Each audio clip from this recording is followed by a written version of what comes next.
इस world cup में यह भारत की अब तक की सबसे बड़ी जीत है। कामयाबी इसलिए बड़ी है क्योंकि एक तो भारत को सेमीफाइनल की टिकट मिल गई है, भारत के नाम के आगे क्यू यानी कि क्वालिफाइड लिखा आ गया। लेकिन इस जीत ने डिफेंडिंग चैंपियंस के लिए मुझे लगता है कि वैसे भी उन्होंने कौन सा सेमीफाइनल जाना था और भी दरवाजे बंद कर दिए, लेकिन कहां डिफेंडिंग चैंपियन इंग्लैंड, कहां पोटेंशियल चैंपियन इंडिया।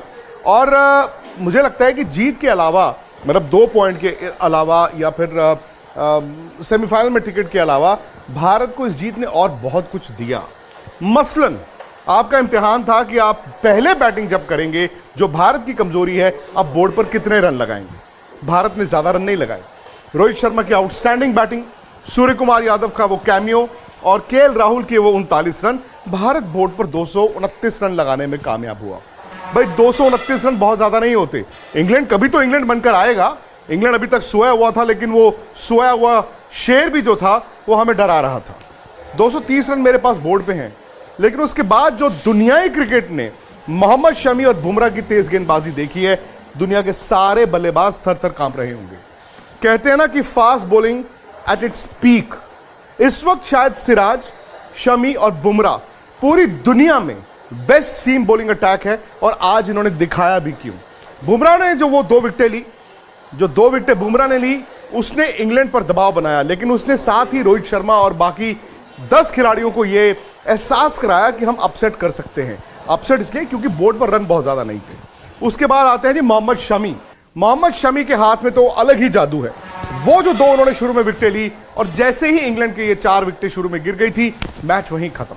लेकिन तेज गेंदबाजी एक आर्ट है, एक कला है। तेज गेंदबाजी सिर्फ भाग के आके गेंद करना नहीं है। अगर आप बुमराह और शमी की उस स्पेल को उठाएं, आपको एक गेंद ऐसा नहीं दिखेगा जो टप्पे पे ना हो, जो छोटा बॉल हो गया या आगे बॉल गिर गया, अरे यार चलो रन आ गए। एक एक गेंद ऐसा लग रहा था कि कंप्यूटर से निकल रहा है, और एक एक गेंद ने इतना दबाव बनाया हुआ था इंग्लैंड के इन दिग्गज बल्लेबाजों पर कि एक एक कर हर कोई विकेट छोड़कर भागा है। बल्कि भारत ने इंग्लैंड के बल्लेबाजों को डरा डरा कर आउट किया, और मुझे लगता है कि जैसे कुलदीप ने वो गेंद फेंका, उसके बाद बटलर की विकेट के बाद मैच खत्म हो चुका था।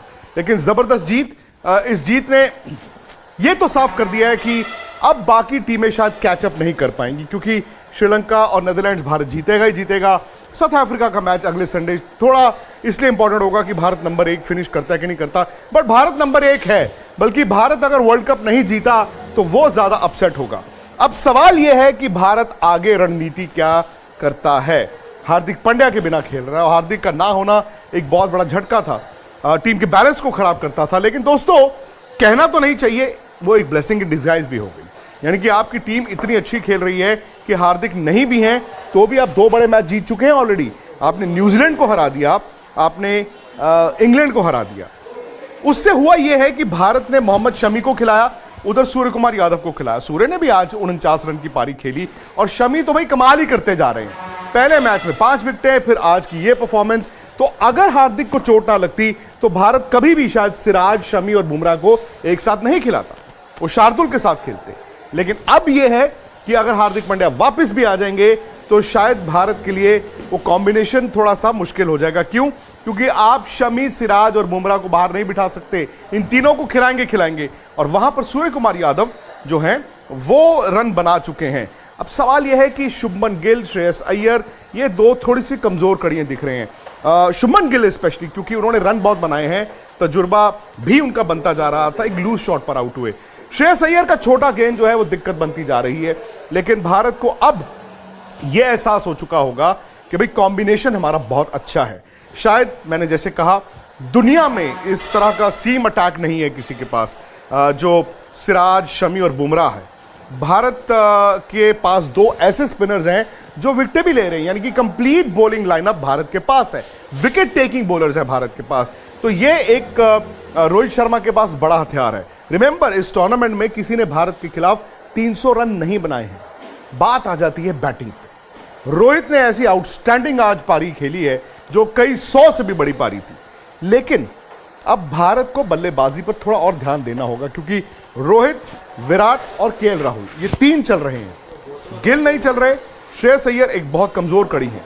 हो सकता है आने वाले मैचों में हालात बदलें, लेकिन अगर भारत ने ठीक ठाक बैटिंग कर दी तो ये टीम बनेगी वर्ल्ड चैंपियन। बाकी आप आने वाले मैचों में सुपर 11 फैंटेसी लीग खेल सकते हैं। आपको इसी चैट की डिस्क्रिप्शन में सुपर 11 मिल जाएगा, आप उसको डाउनलोड कीजिए, रजिस्टर कीजिए, अपनी टीम बनाएं और जीतें, क्योंकि भारत वहां जीत रहा है और सुपर 11 फैंटेसी लीग पर आप जीत सकते हैं। इसके अलावा अगर आप भारत के फैन हैं तो प्लीज इस वीडियो को लाइक करें, शेयर करें और स्पोर्ट्स तक को सब्सक्राइब करें।